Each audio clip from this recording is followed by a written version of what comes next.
Montesquieu sostiene que la temperatura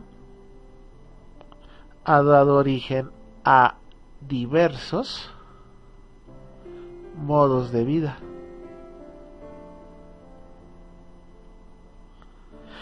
Y para Montesquieu, en este sentido, el clima de regiones, por ejemplo, frías, el clima frío predispone al hombre a actuar con moderación, y por lo tanto el clima frío condiciona al hombre a actuar con mayor respeto frente a las leyes. En cambio, un clima caliente mueve al hombre a ser mucho más intempestivo y por lo tanto más reacio frente a la ley. Montesquieu también entiende como causa material para determinar la naturaleza social del hombre el suelo. Y Montesquieu establece una distinción entre un suelo fértil y uno que no lo es, y marca fundamentalmente la influencia que el relieve tiene para la formación de las leyes. Y coloca un caso en específico. Dice, por ejemplo, en aquellos países que son montañosos y en aquellos países insulares, el hombre tiene una mayor tendencia a la libertad. En cambio, en aquellas naciones que son más fértiles y más continentales, el hombre se aleja más fácilmente de la ley, de la libertad, y se deja dominar por el absolutismo. Montesquieu ejemplifica esta afirmación comparando la gran libertad, por ejemplo, que gozaron los germanos, los cuales eran poco amantes al cultivo de la tierra, o Inglaterra, que es un país insular, en donde se respira un amplio espectro liberal en sus relaciones.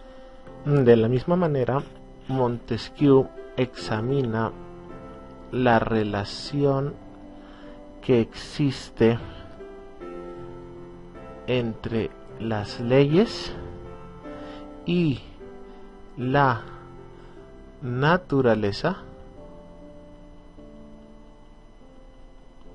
y el principio de cada gobierno.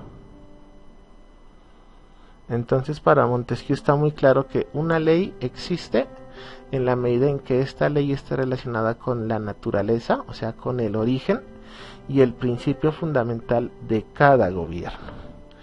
Y es que para Montesquieu, dependiendo del tipo de relación que existe entre la ley, la naturaleza y el principio, se originan a lo largo de la historia tres formas de gobierno, que son el gobierno republicano, el gobierno monárquico y el gobierno despótico. Vamos a analizar rápidamente cada una de ellas. Cuando nosotros hablamos del gobierno basado en la república, del gobierno republicano, lo que tenemos que reconocer, dice Montesquieu, es que el gobierno republicano es aquel en el cual el pueblo tiene una parte o la totalidad del poder soberano. sea, la soberanía de este gobierno está en el pueblo como tal. En el gobierno monárquico, en una monarquía, la relación es diferente, porque en una monarquía es uno solo quien gobierna, no es el pueblo, no es la totalidad de los individuos, pero única persona que gobierna lo hace sujeto a unas leyes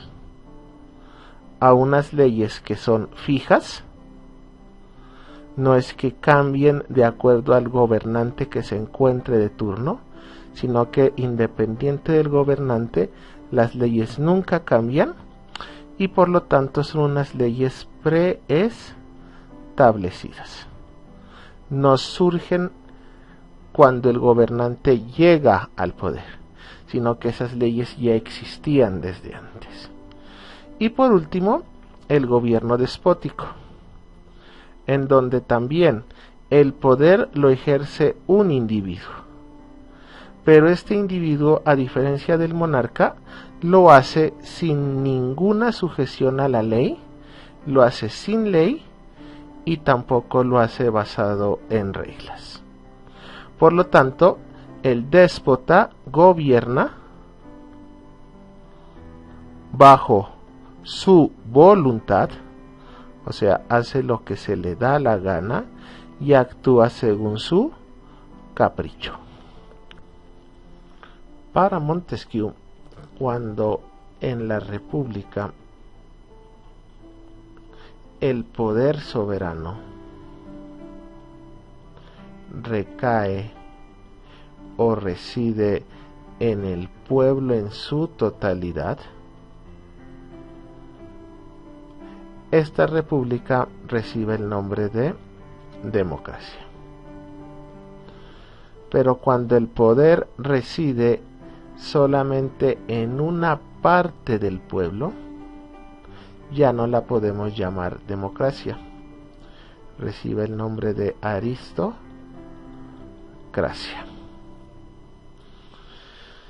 Y las leyes que establecen el derecho al sufragio, o sea, el derecho a elegir, son fundamentales en esta forma de gobierno. En la república no puede existir sin el sufragio. Ahora, hay dos tipos de sufragio. Existe el sufragio por sorteo y existe el sufragio por elección. El sufragio por sorteo es propio de la democracia. En cambio, el sufragio por elección es propio de la aristocracia. Para Montesquieu, en la aristocracia, el poder soberano, como ya lo habíamos dicho, reside en pocas personas.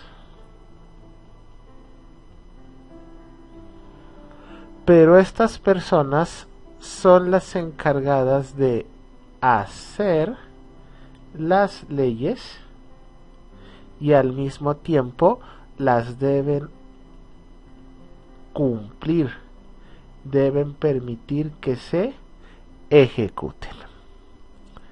Una condición fundamental de la aristocracia es que las familias aristócratas, las familias de donde van a surgir los gobernantes, deben ser populares, deben ser queridas por el pueblo. Y una aristocracia, en tanto es más perfecta,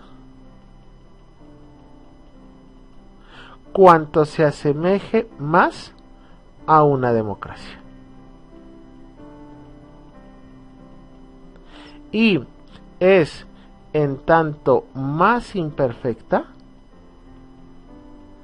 en cuanto se asemeje más a una monarquía. O sea, una aristocracia es más perfecta en cuanto más cercana esté al pueblo, y es más imperfecta cuanto más lejana esté del pueblo como tal. Y es que en el gobierno monárquico, como ya lo hemos dicho nosotros, en un gobierno monárquico, el poder como tal se encuentra subordinado, se encuentra dependiente de una sola persona.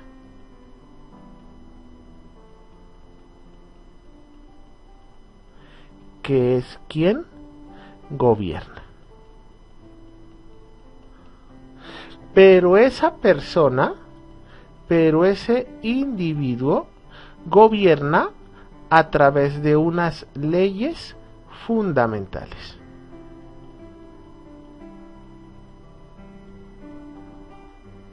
En este sentido, el príncipe es la fuerza que articula todo el poder político y civil de una nación. Dentro de la aristocracia, estas leyes fundamentales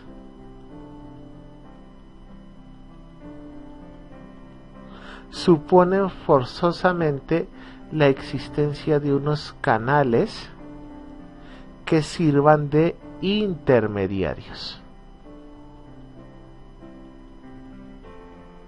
entre la aristocracia y el pueblo, y a través de esos canales intermediarios corre todo el poder del príncipe y la capacidad de ejecutar las leyes sobre el pueblo.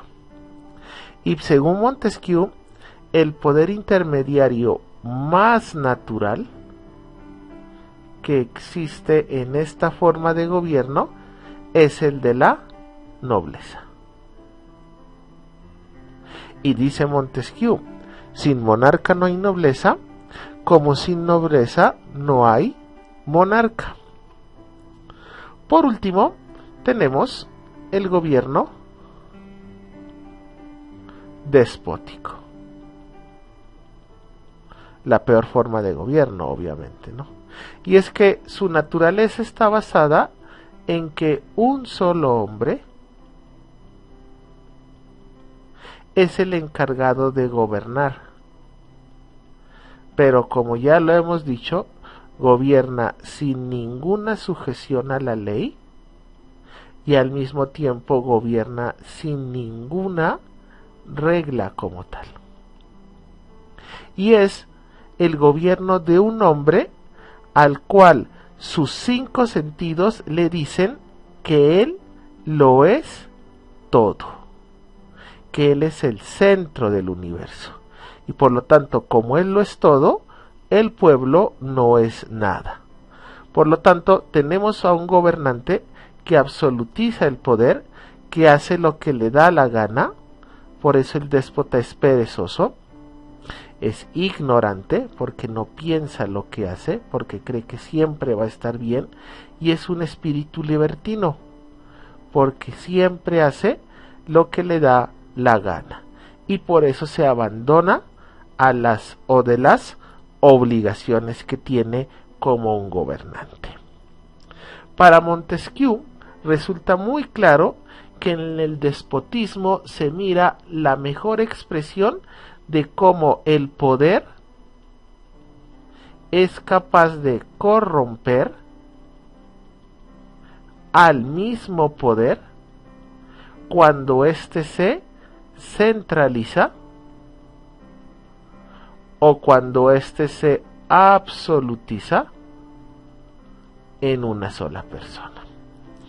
Y por lo tanto, para Montesquieu, para evitar esa concentración del poder, y muchos consideran que es el aporte más importante en el ámbito de las leyes que realiza Montesquieu, y es que para Montesquieu resulta fundamental una división de las 3 clases de poderes.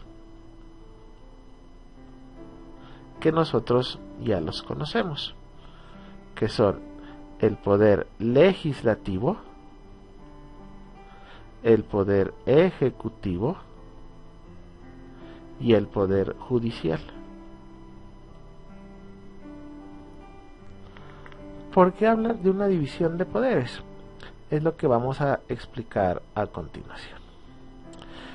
Para los ilustrados, no solamente para Montesquieu, sino que para muchos ilustrados, cuando nosotros hablamos del Estado, estamos reconociendo que éste como tal existe por una sola finalidad, y es la de proteger al hombre de otros hombres.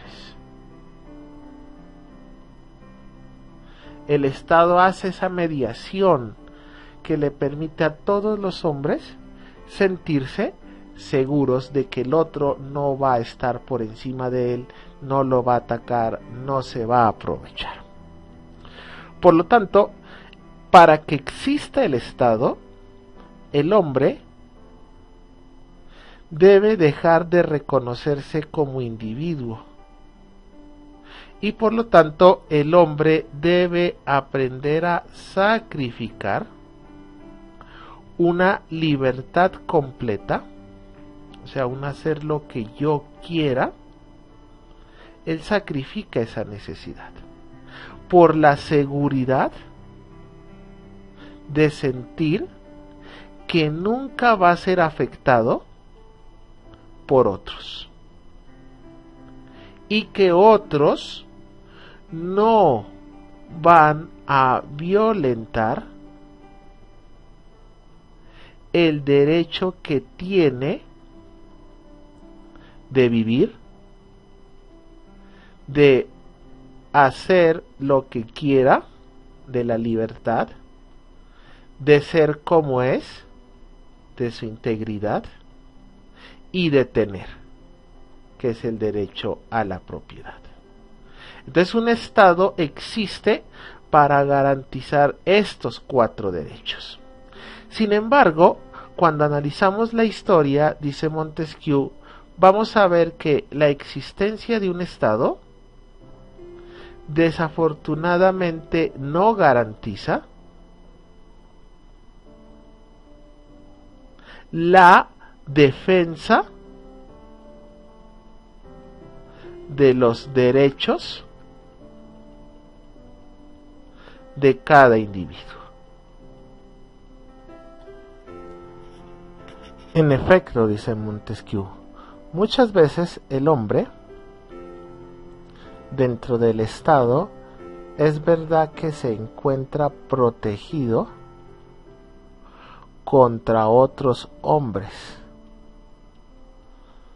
pero resulta que muchas veces el hombre se siente desprotegido del poder abusivo del Estado, el cual muchas veces lo oprime mediante la imposición de leyes injustas o a través de la fuerza. Por lo tanto, el estudio de Montesquieu inicia con el planteamiento de un problema fundamental para la realización de la mayor aspiración humana, que es la libertad. Y es que todo poder político, no importa qué forma de gobierno, pero todo poder político puede y ante todo debe garantizar la libertad. No es una opción, como tal es una obligación. Pero al mismo tiempo el poder político se constituye en un peligro para la libertad, porque muchas veces abusa de la libertad para hacer lo que se quiera. Sin embargo, en esta misma fórmula en la que el autor resume el problema del poder, también comienza a anunciar su solución. Por último, Montesquieu dice que es una experiencia eterna que todo hombre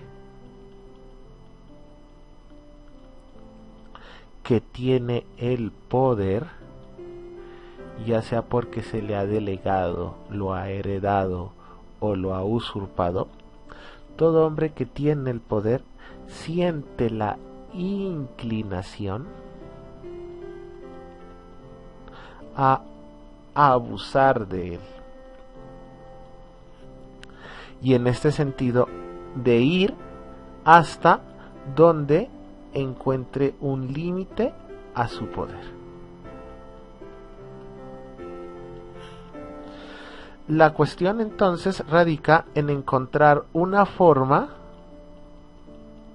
de poder limitar el poder, pero que al mismo tiempo no invalide al poder en sí mismo, no invalide su función, la cual es ser el garante, o sea, el defensor, y al mismo tiempo ser la expresión de los anhelos que tiene el hombre por alcanzar su libertad. Este es el problema al que pretende dar respuesta la Constitución inglesa, dice Montesquieu, porque la Constitución inglesa resuelve este problema a partir de un sistema de distribución tanto de las leyes jurídica como social. Entonces, se distribuyen jurídica y socialmente todas las funciones del Estado. No se delegan en una sola institución. Y esto es lo que permite que el poder sea capaz de contrarrestar al poder. Por lo tanto, el sistema jurídico de un Estado debe ser capaz de eso fundamentalmente, de distribuir todo el poder que tiene un Estado. Y la mejor forma, dice Montesquieu, es repartirlo en 3 órganos, que como ya lo hemos dicho, son el legislativo, el ejecutivo y el judicial.